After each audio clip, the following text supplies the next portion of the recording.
day for the owner, every other day for the thief. One day for the owner, every other day for the thief. One day for the owner, every other day for the thief.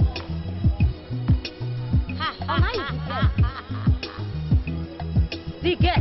Damn, Papa. Vai. Damn, Mr. Face. Damn, Papa. Where va ta me? Me da me. Where da me ole where da support we me dige. We wa ye le barret we ye. Awa gbo e ma e barret we ye. Ido me ki wo khere se we wa support we me dige. Wo bo se ge me reta ma lo o ge me sono. Ojo.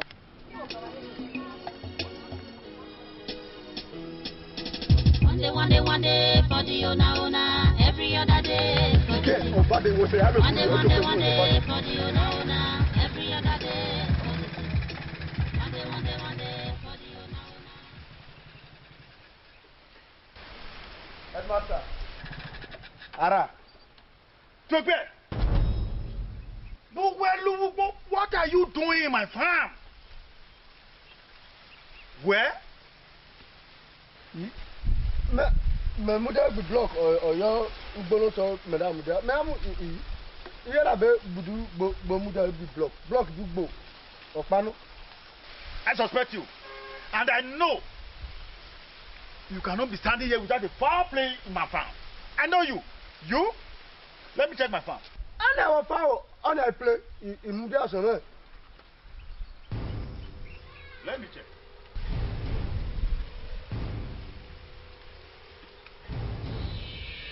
He's somewhere in a little go.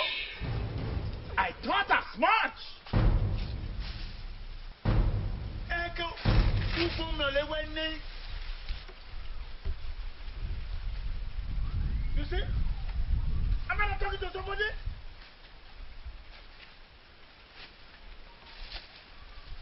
You are keeping me quiet?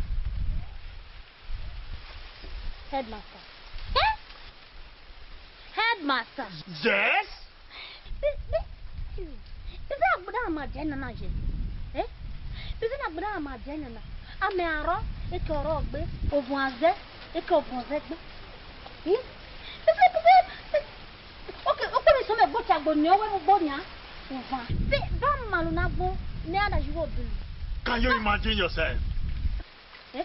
Oh, no, and for me, son, me, any, it authority me, no, me, wearing a guavo. Well, Oh. Headmaster. I said, the women will go here. I could do, I said that when you're an NSA Agbenya. Or I can't know what you mobile. Headmaster. Many mona. If I what I or colosse. We no level book. Mirajo. Is your escort time, Manio? I don't know where's any. In me. How? Is it? I'm talking to you, you are going away.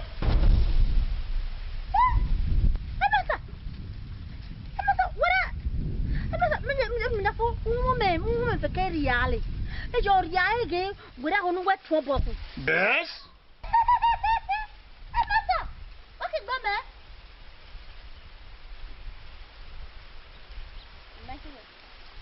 Nana is saying, I need to give back to you. Of course. Or they are in the sun. Well, it's not time for quarrel. Well, you are saying, we can't be quarreling. No. Well, let's settle this matter. Sunday. We jack don't jack down on the now about. Oh, where?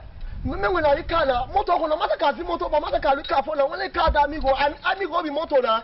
We jack on town or down shore and now about a raw or top of it. Oh, why me go be Mercedes Toyota amigo? What do you want Toyota Mac? But I Mercedes for Mataka for. I'm a moon at the budget. We're going to come on another car. We can't jack on our battle. Oh, what? Make us a piece of what I brought the jack on motor. Okay, everyone, yeah. What does jack on the motor and Narella? Everyone will call, Nimia will call. What's the time on the motor? Upa di sawa ti gbena. Ora no ro imo ton. E do bai. Owe, ale gbe agreement ni me gbe. Igbo tali moto. Ona na mo na wo ko me gbe. O so le di o gbe. Ona na mo na le moto. Opa mi sa fa mo na le moto. We ba mo na le moto ba ki da le gbe won aye. Opa mi na le moto. Ba ya moto me ro. E mo na me won na bi baga se kwa mo na mi julo baga pa yu. We jakon moto na. We jakon moto na.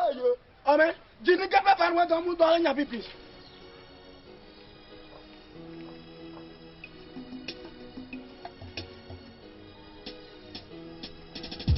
One day for the owner, every other day for the sick. One day for the owner, every other day for the sick. One day for the owner, every other day for the sick. Ha ha ha ha ha ha. I am Papa. I am Mbappe. I am Papa.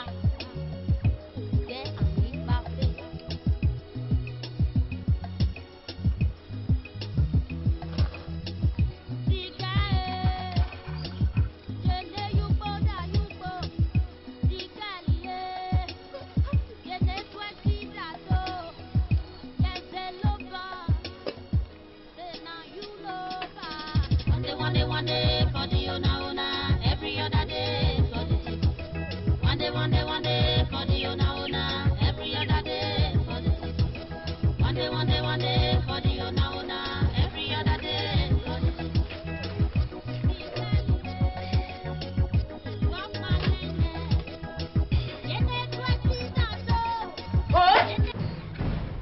Iya, Bamena.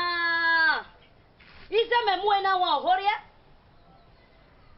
Is a bot of ole horia? Yama gis liman ari go go. Seba is our key horia you. Hoe? Oh, Jamie, Wagemo. Is a memuena one? Is a memu party one or horia metoma fegenia? Oh, Jamie. Good morning, sorry. Doaje. Dige Bella. Me o fasibono me go vada to. Me ka me wele de no me ye go to. Inwe gbejo wa da olu e bare to ye. Oida ko ai we ni da re shoni ka ye bado. Me do to. Kire gba ava. E motu akwayanya. Ize me mu kere ohoria. Mi otobo me fio ni ze na ge nwa mere sunu me kwe na ko me to aberi uso npori. Ela wura dawo. Ira ya wodia. Ito ba ke muja. Wa pa ki pano. Oni ke kari ye fa ya. Ron me be ko muja na nya. Make it horia. We fire. He. Me ja na shuwa okose we hoye zamo bawdana. No kane. Ajewo. O mekirio. E Johnny Zena na zegbe dagbare. One day for the owner, every other day for the sick. Ya do aje. Ha ha ha ha ha ha. I am Papa. Yeah.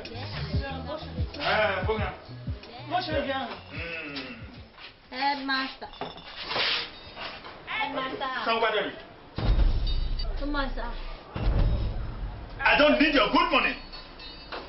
After the money, where you school, where you where you go refuse. May you school now, me close, me now you are telling me good money. Baba, let me. Who want it in there? Me wala awale de. Me wala tan. But mele tamin mere tiad ma saru da ne de. Me be lo ne tan ni. Oh. You are not calling. Classroom. Classroom. You know what my work can do. Okay, my work can do for. On the headmaster, no donor. Rope of a momo. On my before. Hey, oh, my baby, mama, occupy money. Oh, Babu. Mama, one of those. Rope of a momo, and all this, no. If I don't know, Ebu, where you better have one, no? The men, I make it an any of gunning. Man. How come you came to blaspheme on me again? Master. The red also. Okay. Gunman, where does it depot? Where also? Master, we're complete. Okay, we're complete with 7 bottles. I can't one crate. Oh. Hey, headmaster. Look, me, Jerry, the my Denny, and you're not going to take headmaster. Okay, where I call it somewhere no there. You are going to go call it. I will put you here.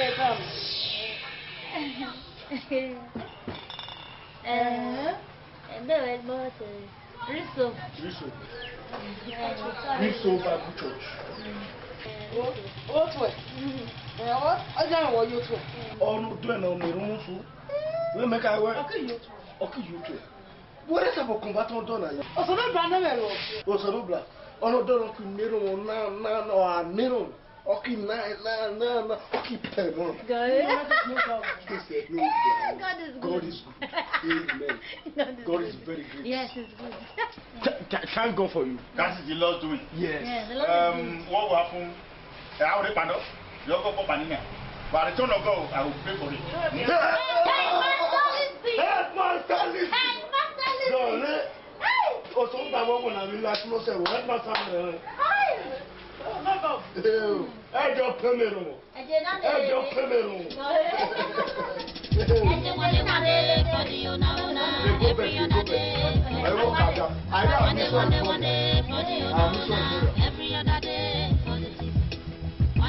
One day for the owner, every other day for the city. Ha ha ha ha ha ha.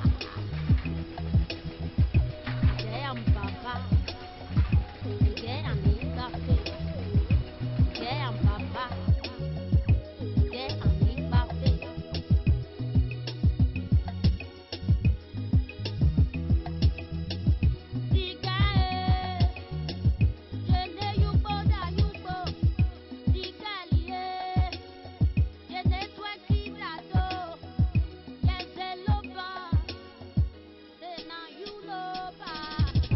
One day for the owner, every other day for the city. One day for the owner, every other day for the city. One day for the owner, every other day for the city.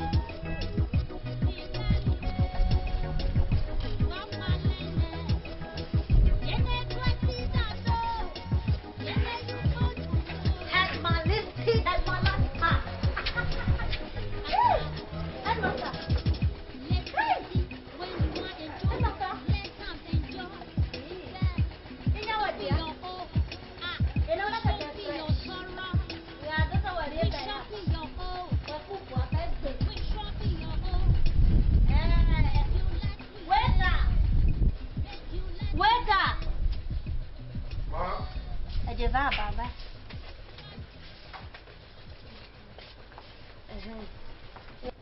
Meu amor. Ima bia bia. Ai, para dia mo kona. Je more. Bia no mona. Unure bonu re muni yan masa.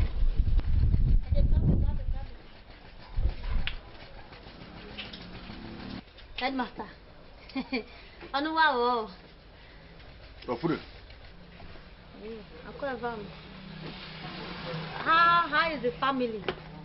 We are fine. Ofure. I hope you have not come here to come and disturb me. Or you go to the Mullen and go to the Liberty where I'm coming. Yes, at one day. One day for the owner, every other day for the city. One day for the owner, every other day for the city. One day for the owner, every other day for the city. Ha ha ha ha ha ha. Damn, Papa. Damn, stop it. Damn, Papa. Damn, Papa.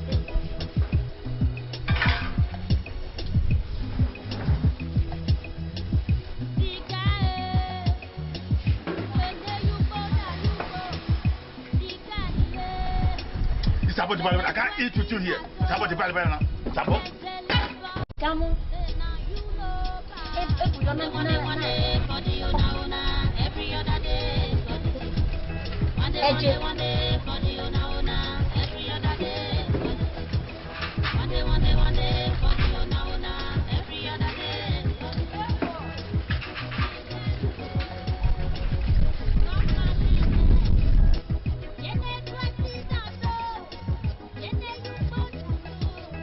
What's up?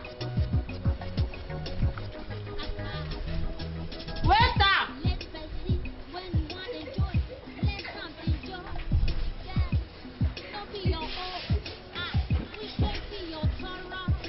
Pano. What's your answer?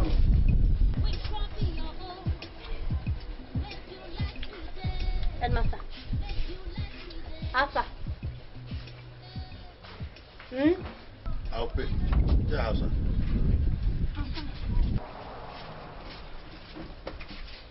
Imagine. Follow me, no powder, tracing me everywhere. Headmaster. There. Obokia. Ni mada koribo nebo na. We ba sa do twa mege bon wanu we da mada fego bon egbe. Be sunu we kira wa fun we ba do wa egbe na. Oyo fure. Opa. Geme. Oba ke fure, ramde, ai me fito so da me. Ko ka we. Imone se. Ikwe me better. Me ore doctor na. I want to see them with my two nakedness of eye. Mr. Anderson. Egbolu. Ipafe. Elu ka gbe ebo je gbo wona dole. Ipafe. Aba. Ah. Edige. Aba. Aya ba ba de. Ara bi me da so na ye so na ji zere. I can't imagine. Aba ba la to. Ipafe wo. Ba to.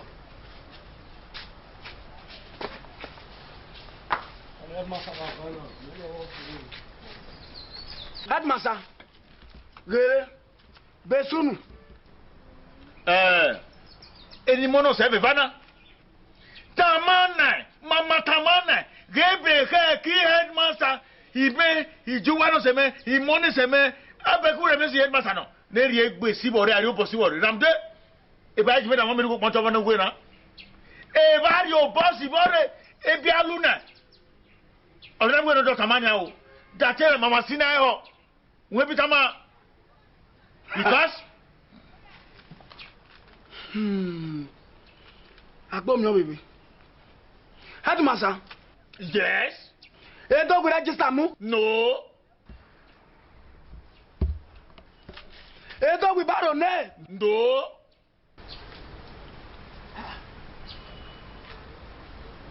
Ezike. We gbamo no pana. Ajo. Ipafe. Aba. We be gbodo atu no boy bepa. Imenia. Innocent o. Innocent. Headmaster. Bebo sunu go me gbuhi ne ba. Ask it. No na viva. Elebelu. Elo imba kai ki wara ke me. Ayo le do pa we na gbo mo. Gbuhi ne. Me ba na go hit go me pede. Okay. We pu me nyo bana tu no ba me belu. Na. Be na mege ono to ku metana. Wora fi oti baba. Ze mwerwa. Ebe asunu wari ya mawo. Menwa, me kala ba no wa kwesa go dachi dare won. Hey, sit down there.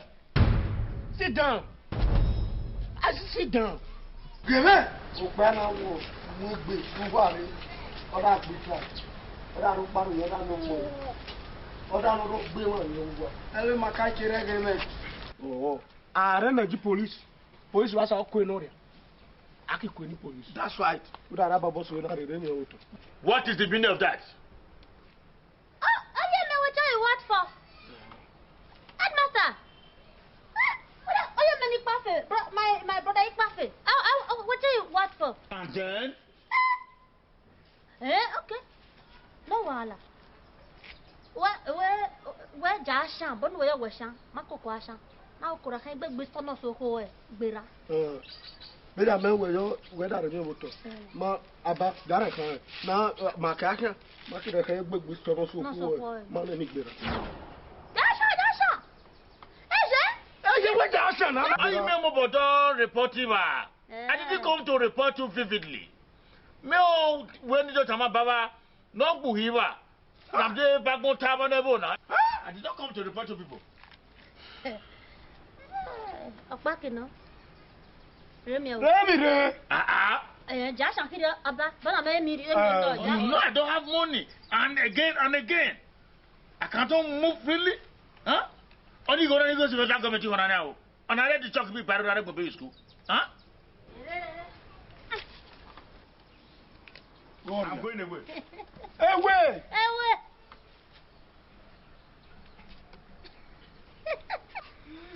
Da money kona na re. Amba. Okira wo mi me. O no ba kira mefi. Da money kona re ye. O no ba kira mefi. Aba. We ba le. Ori aso wo wo yi ta mama maki mi ego. Gae. Federal government to bo abodo so wo ho. Ma mi ego. Gae. Ara yara do are wo nya widi.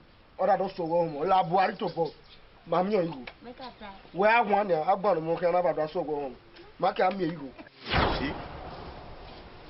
I'm going to upgrade you. I rate you in this vicinity of this community, and I will make sure everybody here have special regard and respect for you. Headmaster, ayo na mekweda ayo meka no ri abebe no mude bonu wezo zaga mu. That's it. You see? Whenever ni agbebo no semana, me ba ni headmaster no learn ebesunu in and out and know how to follow it up. At the time I finish with you, for Nugena, you will be upgraded and many people will have the reason to respect you. Wow. I back in admission of cell phone now. Rabo pay school fees back. Leave the rest for me. I'll add it for you. Good afternoon, Romeo. Good afternoon, Juliet. What is good in the afternoon?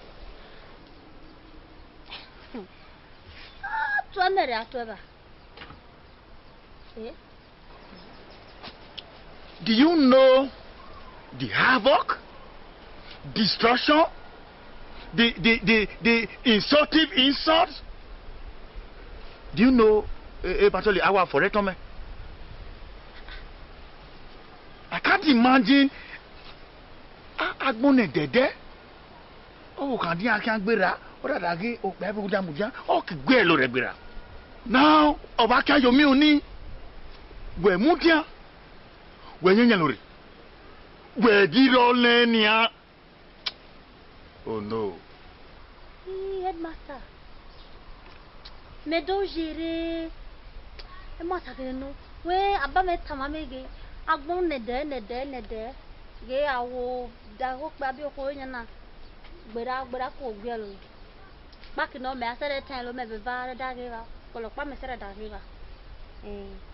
Me jana ahia okwese ozeva da ge va. Will you go away from here, my friend? O bossy son si o ko eni mo mere kan. O si that man. Asemi ojo no gborio. E kiri tamaege we se wo busy. We mo po mi son we mi we obono ze vario. Na se je go so we gwa no. Then what is the meaning of that? You are panicking? When I walk water mo kwole. Ge me go resin. Se ya me tambo ko. Ge me go resin. Oh, now we're going on. This infinitesimal object. Huh? Go, my friend. Sevenu. Na bole tani ko won yan ta mo ko ki gata ma ba me. Agbo go resin gba seva. Aba me mi no da ho. Me se ya me ni ta ma ba. Eje aba me no da ho. Apa ki me ho ge gwa ni admission ni o boss mi na yi ekpo ma. Me asa ya me ta ma ba o. Ah, me on ambition ni okpa so kide yeri mi okpa me ba kieri le. Me shao. Go away, my friend. Ah. No. Oh, no me na ba kiari. Ya ba belu, ado. Come on, let's Come on, Papa. Intelligence no se lana. Ah, ba makita koro na ali. Ame yo se va pa. Bona mi intelligence na wonde ba na. Ba me ka do ke. Makita kwaro na ali ba. One day, for the now. One day, for the now. Every other day, for the city. One day, for the now. Every other day, for the city. Ma va te budata. Me yelese, warina na that meeting like this. Meeting, family meeting like this. Me kilebo weta. Aba. Awaji emo etolimino. Fiewa. Abe no what about it? I want that. Okay. I want that. Okay. Emo what is the ananya? Ole weto. Wakitoku hai. Where are you? Ikpafe. Oyo laki toy. Ta bad to the dear. Evo neri fami no se revejan na wase kato. Oki terere. Onu ni awa. Unu wa. Hey, what's your brother? Shut up there. You are stupid. I don't know awa. I just Christ in the mega. Iki bika boy well. I'm that. Anybody, you know, yeah. I'm that. Oh, said it 1 hour working. My favorite, me 1 hour. Merato. No, what? Okay. Where you are, you no, the GP Monoto. Maybe I have a near one. Why you are you not be get against first back here? Maybe amigo. You are near one. Anybody better you would I made that thing. I want to some Motono. I want so bad. He a double migo. Made a double migo. Zomba double migo. It a toy. It a bear. It all the day. I'm on somebody. I'm only going to watch it. Take it to money. I can't even do toy. If I say, I saw heaven. Emi Maruba. Ani kutuban me Bobatona. What's that over there? What you on a guy? Ah? What I best if you call Wabato? Would I bet Wabato with first back?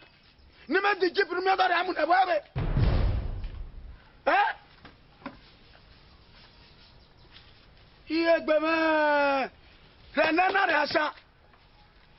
Or that Chadoraba Kame. One. Okay, damn it, then it's you. Bakira mo reba nuwana okideme teniba onaba dale so de shismanara no mogweso ah me adaju iya shonu wana idro season of upa koko srofu ni asi ni ade ami sikare ya se mi bikire mo woro ebe fi ko waboto ukugbesu na gbesu we wa ye cheva ukugbe renda na rasa ebe se me na ta cheba me awa ko for baru wana me na simuna ba he do abibi joy ba ko ba so no ba do agba ni wena we omi ni ba do agwena ah me ne bata fu ay so di ka se me were jojo One day for the ona every other day for the city. One day for the ona every other day for the city. Who is there? One day for the ona. Are you ready? Tommy! Tommy! Look at the orange face. The orange face. Who is that?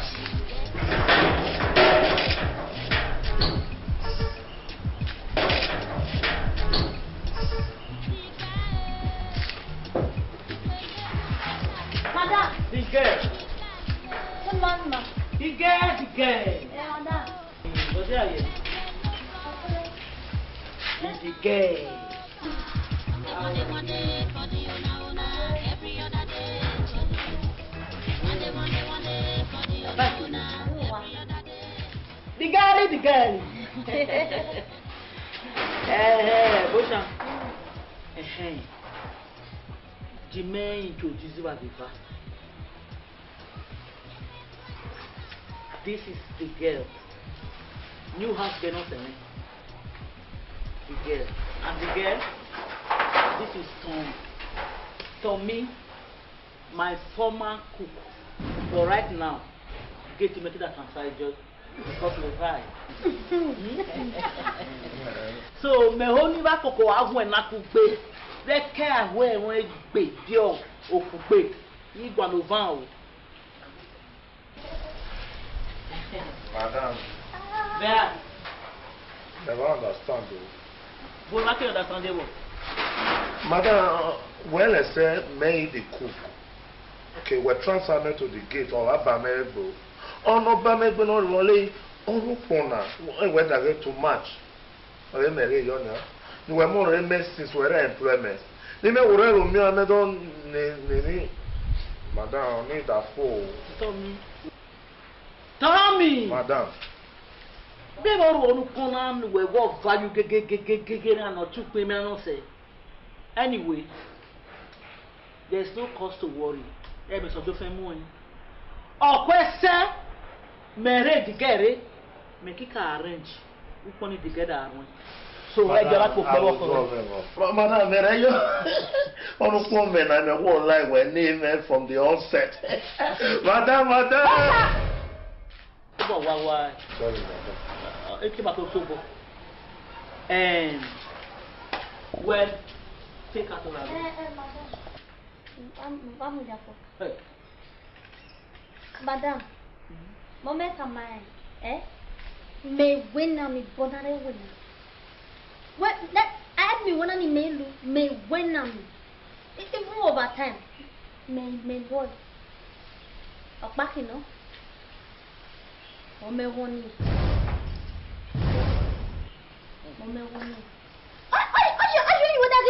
Don't what transfer a job on department no so any. On no account of all. Make it that will be my department. Okay, but if my dereo it's from the fiao. 40 Sarah Otto, Megakbo. Okay, secure. Make it, or I want to keep crossing my vanada.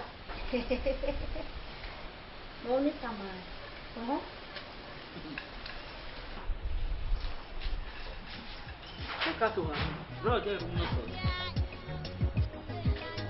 Oh yeah.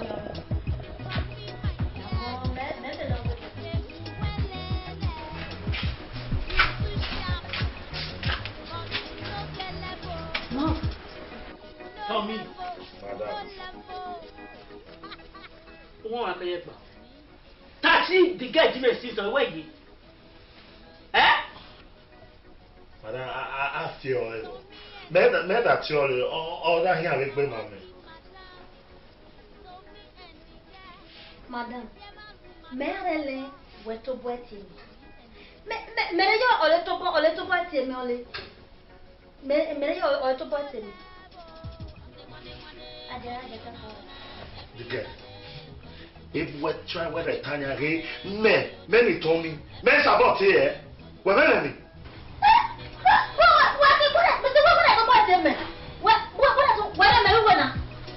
The girl me one man born. And the other found one now. Where I met her bed with me.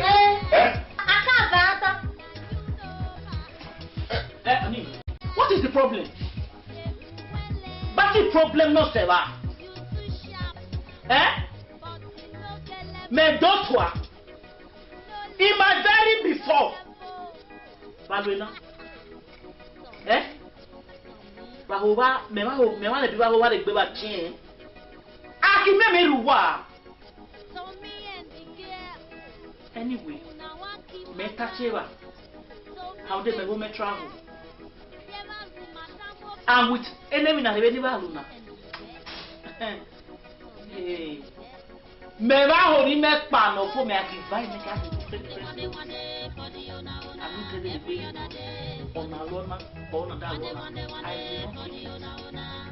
Am I communicating? Again. Am I communicating? Are we communicating?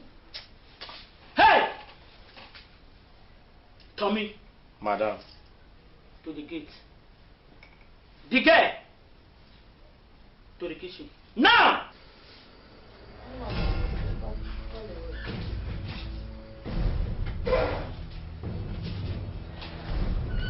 Oh, Auntie. What's wrong? Auntie, I bound. We're very sorry.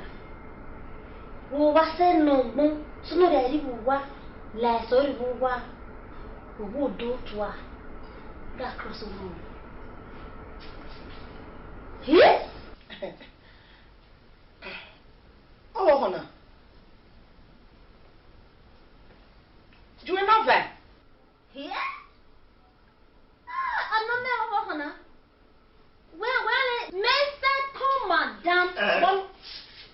Welcome. Hi, baby. What changed? Nice on me. What changed? Yes, You didn't follow that rule. I sold 2 uniforms for you. I'm not getting like my friend, go and put on your uniform. Uniform? I should go on your uniform. Huh? Oh, now, guy with that do to me. Oh, now, Gani. I'm not a Noria. Cabita will be more raccoon. Oh, man, raccoon. Ah, Gani, or look, Master Body.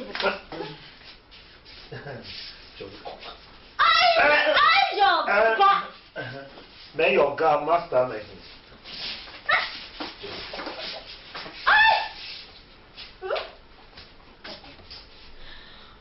This is serious.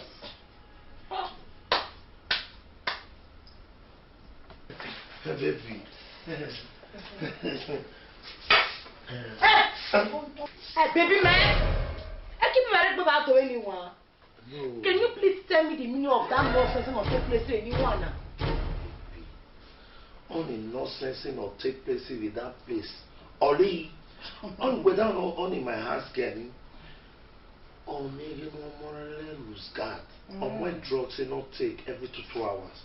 But this past 2 hours, other year take off. Oh. On that ziggy you want, you know where has gonna say?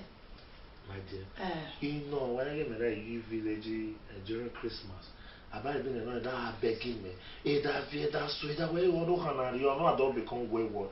And they carry all more we and very very villain not only me okay Vanya won't carry me or behave at times.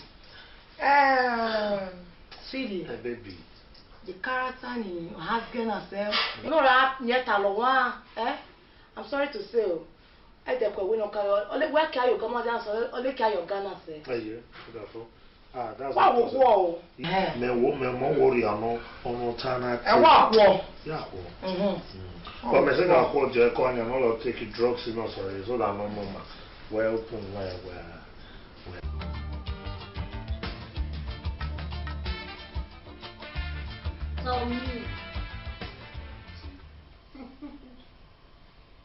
Tell me. Ofenamwe. Uduwa why? Uli ni wasakwe. Uda budu woma mere wonu wana.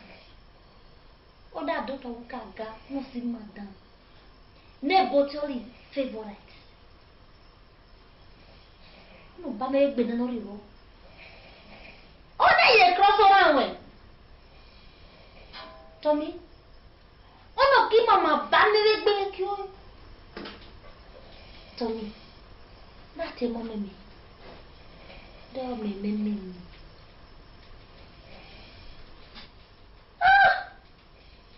Tommy, Webi Merianya. Wele bi Merianya. Meriai. Ebi mere se no ta na re oja kokoye. Eta madam. Ozebano Mejeriai. Ebi madam ara welo mie. Tommy, where one? Feke robo no se, to boy. Aro emi no se, okpokpa. Lamde, madam wa.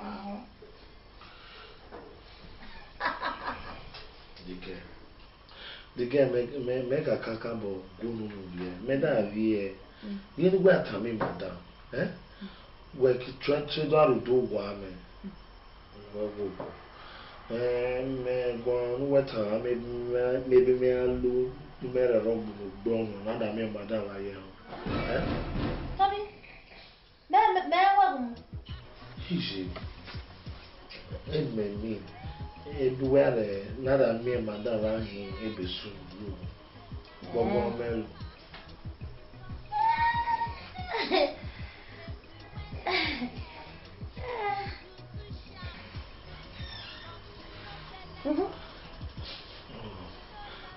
Okay.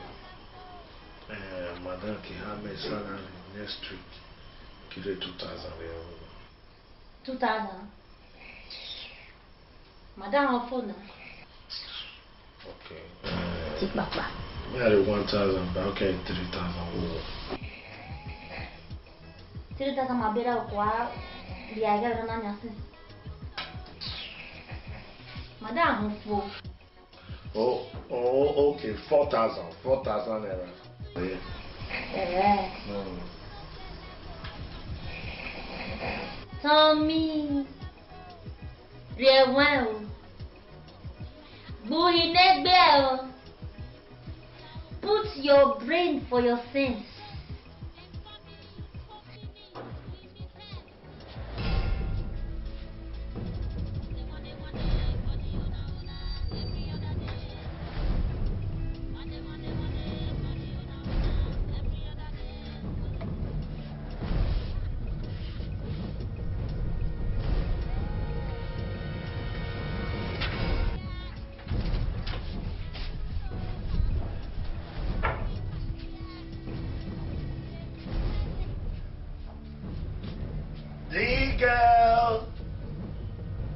Digger baby.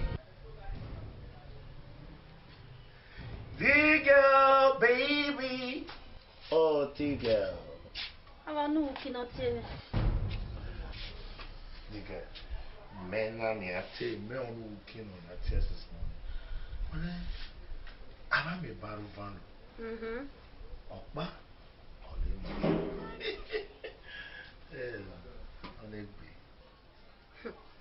Fine.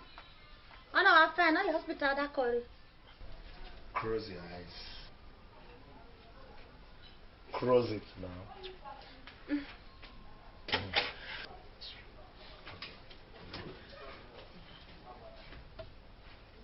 There.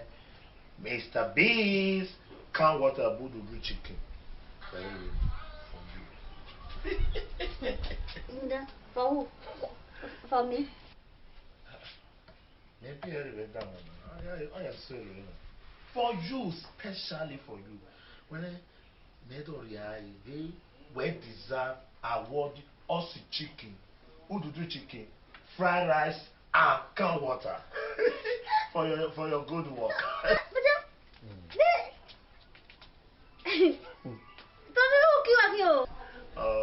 Lose not at times. We more one area almost is there where you are, where Otomo, where more you are. No matter what, yes, at times. May you one at times. Like I use chicken. Oh yeah, enjoy yourself for you. Of course, yes. Well, let me again arrest, man. Aria. Enjoy yourself. For me, now, well. The girl.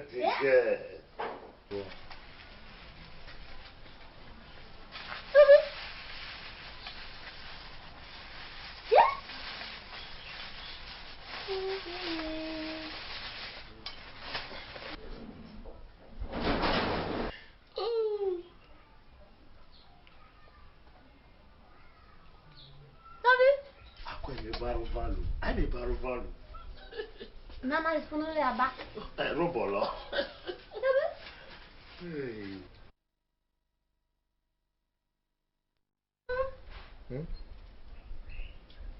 Hey! Papa? Nossa. Wọ́n máa gbọ̀gbọ̀. Ali back up on you. I'm a Barovalo.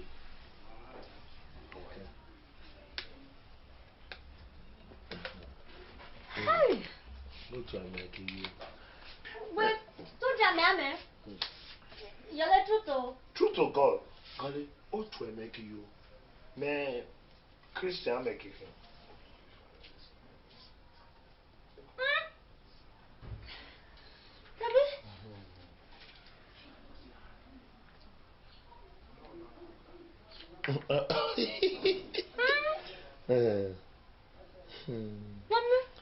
The guy.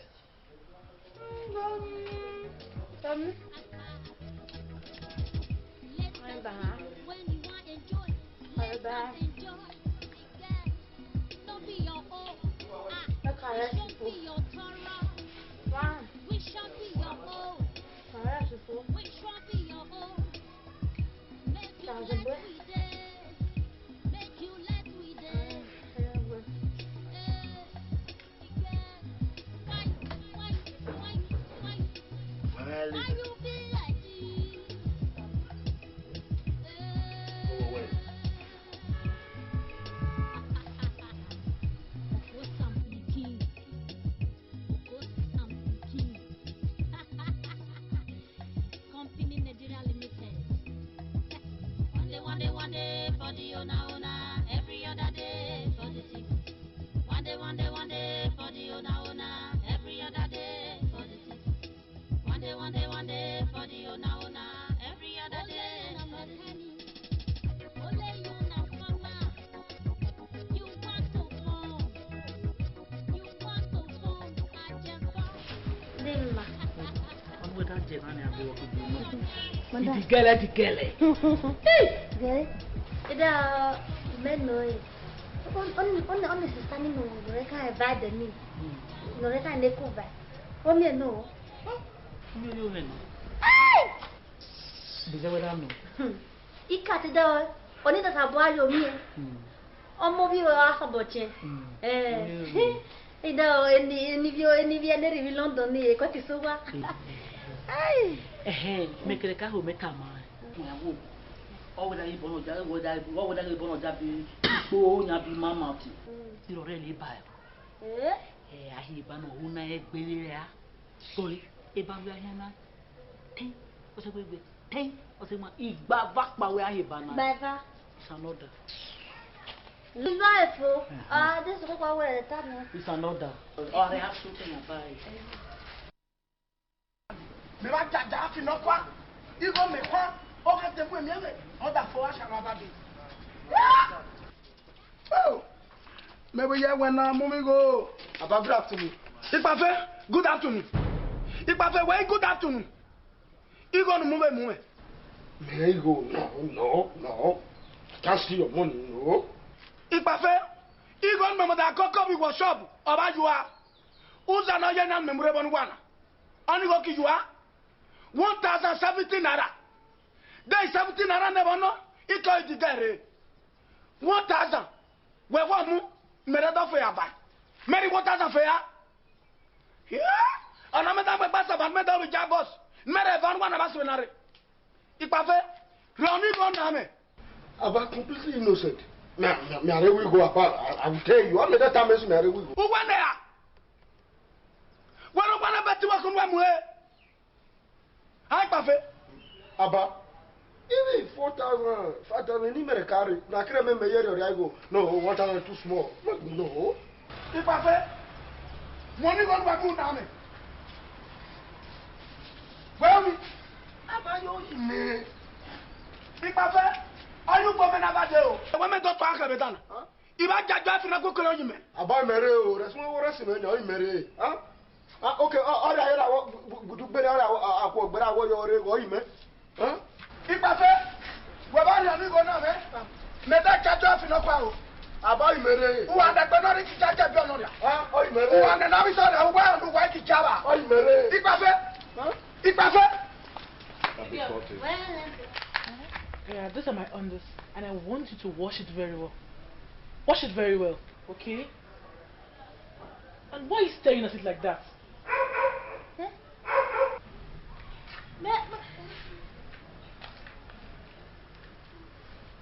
On this what you're like best friends. What? Yeah, what are you saying? Nonsense. Una combo. No, no verse. Una well done. Occupy. What's the one? No, keep getting there. Hey, you, I'm the mamma, me would get a dot for the coming young and will you autotory? That's not together. Hey, that's one idea. Yeah.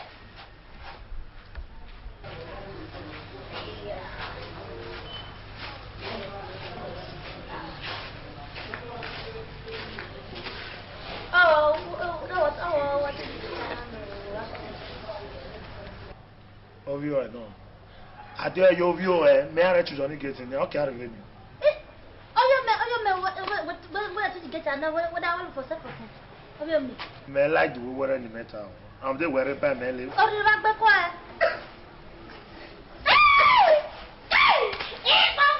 Yeah. Yeah.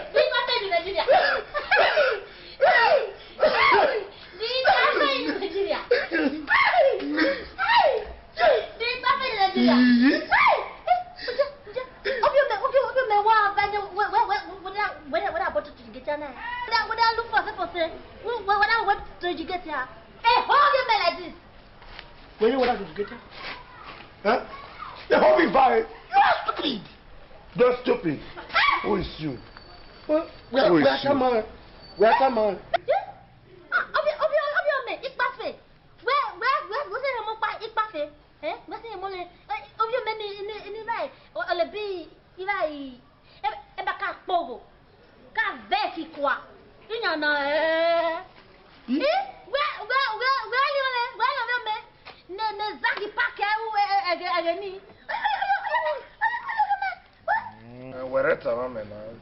You're careful.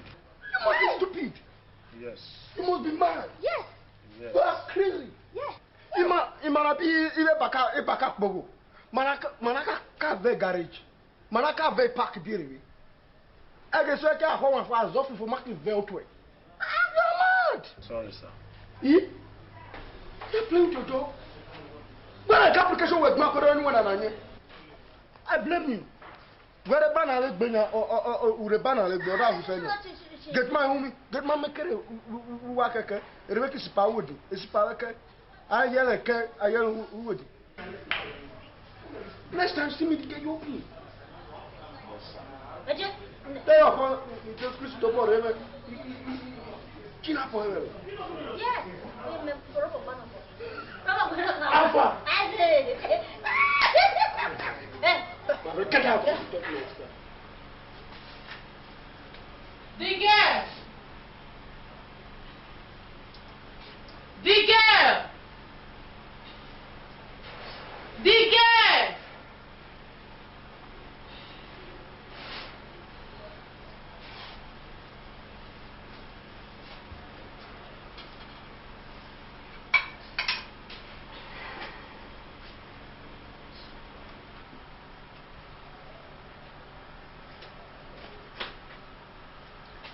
Rabilu. Yeah, Rabilu.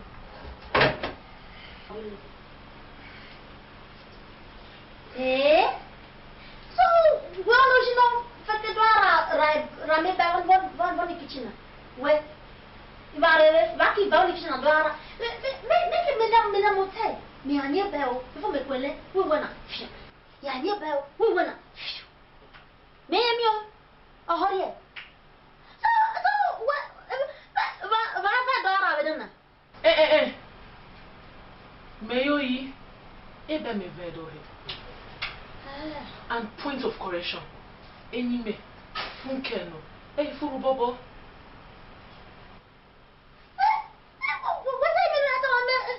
Point of correction, Wayoji.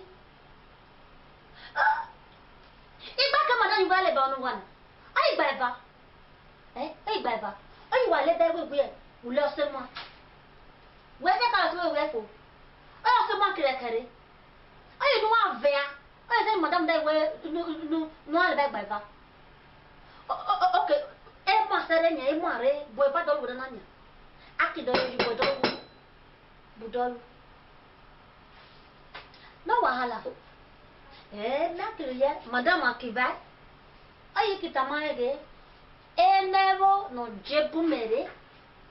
Le da mi ekpa me wo ni kitchen na. Me miele. Me Oh mu de wo me olese. Amu gbe me wo. Wa meleze, where wanya rami where ara. What the hell?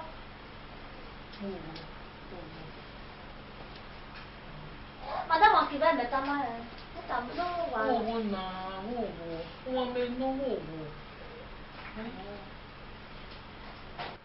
Ekala.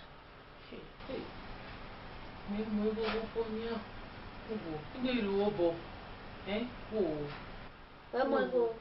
Hey. O pasa ye no. Na say madam akiba metama we mo go. Bye, okay. Maybe me are bank. Make you go away. Oh. Where you bank? Hey, bella what alona? Puro babo. Ngai. Puro sba. Puro babo. Bella what alo? Madam Besunu makari kimefi. Ala meti me wo do set ni ori abuwania. Belu onu moto na. Mechanic we hi. Wada ipa no so mi. Onu ko mi pa na. Madam pati yan wo ko pe makari kimefi. Ara pati sata ala met. Amen. Ya ye moment.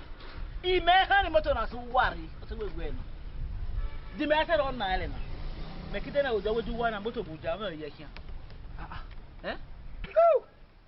Moto wa gene na ko no mo se.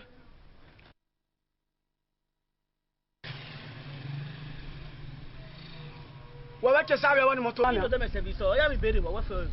Ari be ba hon. Ko ta me service. Inya ba regbe ni moto na. Moto ara ba hin na. Aya mo ri tota. Oye zed agre service moto. Zed tota ra ka moto va yare iniri zed service. Gihe. O me wepa. Don't start all the motor.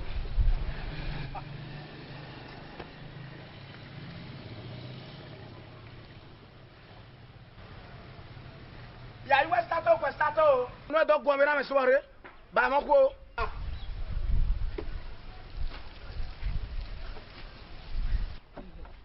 On va start over.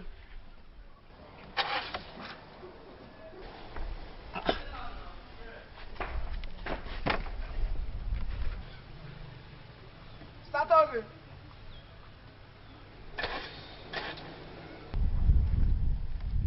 I break boss you more one motor.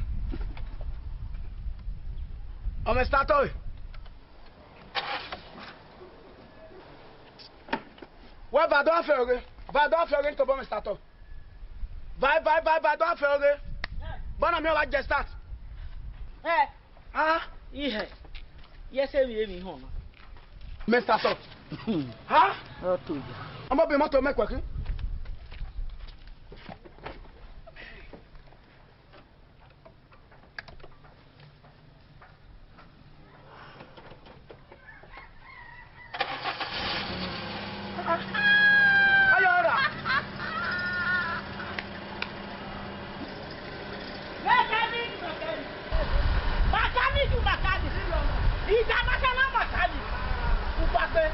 meti me do set nyora bu kwanya ubate me yenya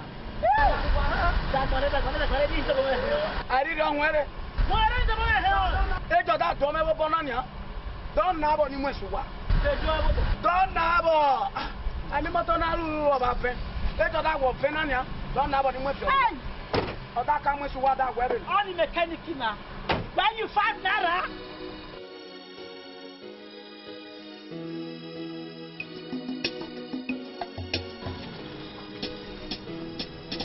One day, for the owner, every other day. Arama. Arama. Ti me wa mu esuwa no e don hear me na. Both on go to Boelu. Ah. Where one more rubber.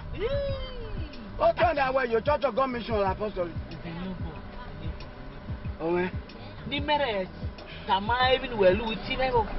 I will invite you to my house for dinner. Bisa. But out near me that was up already that's what.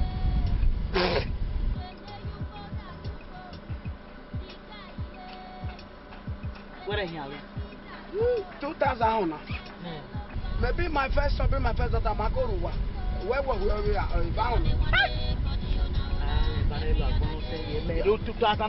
Yeah, my first son, my first daughter. Where were we? On Name Johnson. Kaka, me to be near here. Where can I make one say? Equal there, yeah, what we are.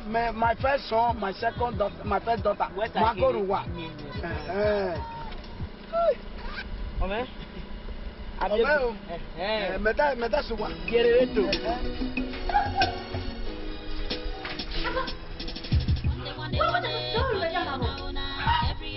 I get it no maybe. Oh no, no one even me about it dinner. Oh, but I hope you will best. What's the chaplain or where's the chaplain? I even have buy. You should buy me some your toilet buy. I want me when I have. Who buy me to the buy? Okay, When no big penny, what I was I give up, I'll be nobody don't have some ask for. Hey! Abba, this is when me call, no? Hey! You when me call.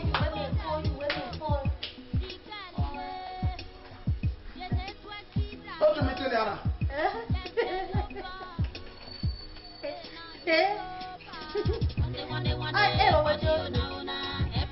No, it's a sacrifice.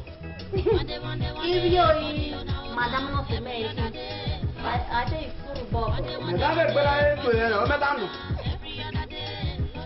Abba, but in the Guyana, I just hello, everyone. Oh, don't you? Making your room, the kid I will marry, walk on outside. Walk on outside, get outside. Dolly, Tamama, baby boy, that baby boy. Now, you know about the dinner, for myself. I don't know one of the documents. Or you know about the dinner. It's for myself. You want me to move? No, you know about it. Mr. Market Register. Oh, the Parliament don't win a market register. Oh, that document. I want some. If I know your way, most of you know we will tell me now one other day, may time, may one time you. If now already, where you have I will like you. Go like you can't die. Go, you know. Right. So, Venobla, we will go to Japan.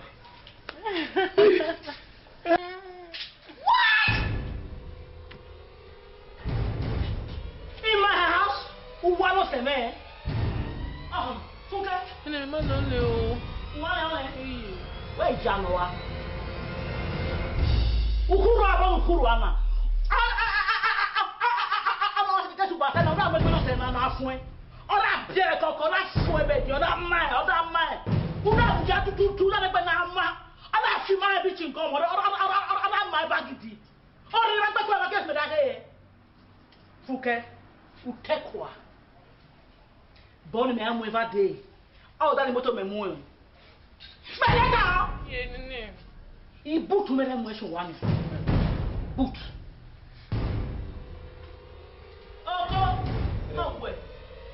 You know. Belma. Who that was so that you get it? That na wa. Who that I can't tell wa? That go tell wa di ke worry. He come beno se me. Eh? Tommy. I'm to dwell na mo. Tommy. Madam. Hey. Madam, call me. Tommy. Madam. How you say welcome?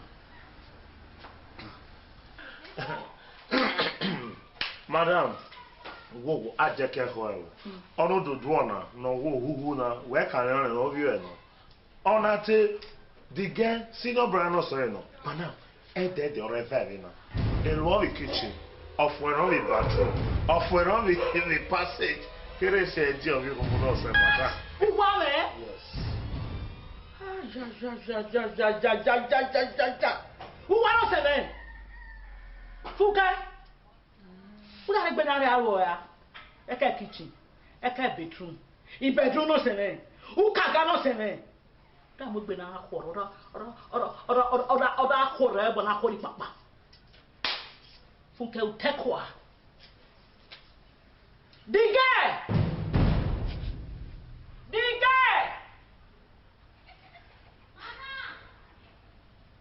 Hey!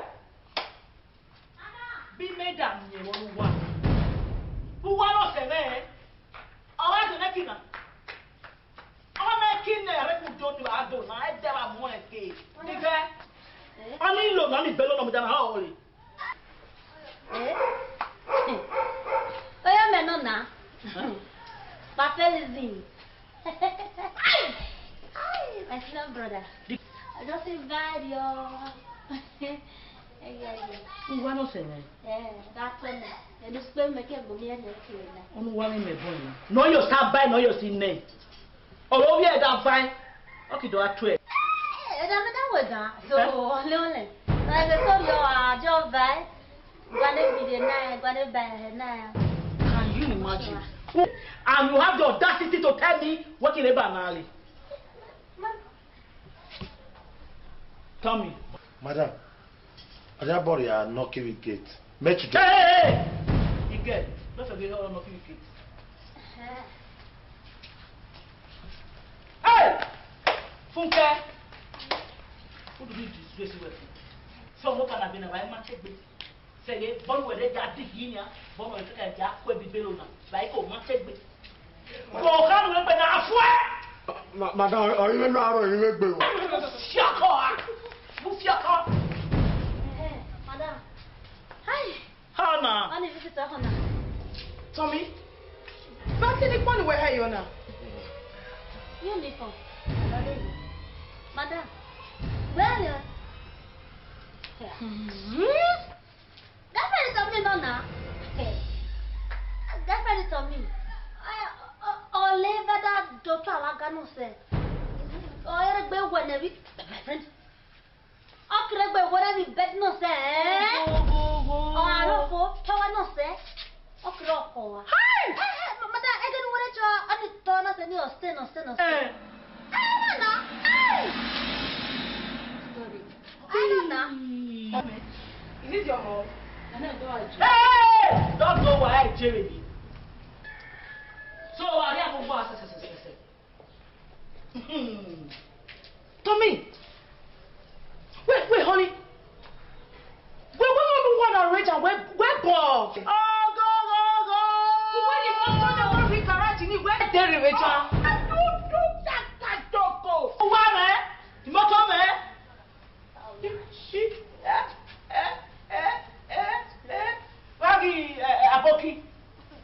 Aboki, working on one. Sometimes. My gate man, I'm finished. By that be there, my final verdict. Tommy, Madam. you are hereby fired. Thank you, madam. Dismissed. Madam, Hey, now move it. Madam. Move. Madam. Move. Move. You idiotic element. And you. before okay muda na be ni ka gbele na me ni gbele kare. Move it. Follow him. Now! That's what can swine. Madam, he make a Hey, shut up your mouth. When I came here with you, I don't want to make a check. Mamara. Mechanic gele. Ayi me mo da re get me da gbe get here. Ora wa mi munu. O me kira na we kawa. Me ki bare na me mi get mani no se bi o ko ma yo so o me ari o. Egun me gbe sore. O me be ki su no me na kan ske ko. Ere me dweki ya. Oni lo na. Be lo bi o ina. Me ma ne kini dore me do nu wa na. Gere ene be bana. Gole. Ati na bi obi o. Aba o re no. O re no. Aba ogo no. Eh? Hey! Ofankwa. Ofankwa! Aba waki. O ya me biere. Hey! E Maria o ya. Tete, dige. Obi o we. Out of my house. Move it! Aba kuma. Dismiss. No be a handle. I saw you am here after me o phone. E so be longest. Aba kuma. Fuke. Kuda ma ni bere na fun. Oda my gonna make you. Oh, Janet. Madam, look at inside. Move it!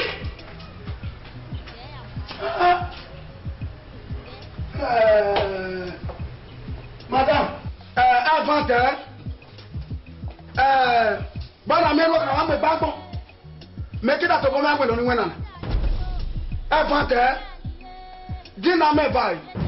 When we mother me bai baba pa me se bai. O gba se amere abana. Mechanic dinner cancelled. After you went. If I let your money like father, Hey, je, we ba no na re me tikino se. Imo kime abe ya go de bai. Java aggression we kira shadow. follow them. Move this thing, move it. Leave my house. Mechanic. Dina mere bai. Madam, promise a face a cat yo. Dina mere bai o. Aye, dina be. Uva. Promise a face a see yo. Uva deva. Uboye ba do there. One day for the owner, every other day for the sick. One day for the owner, every other day for the sick. One day for the owner.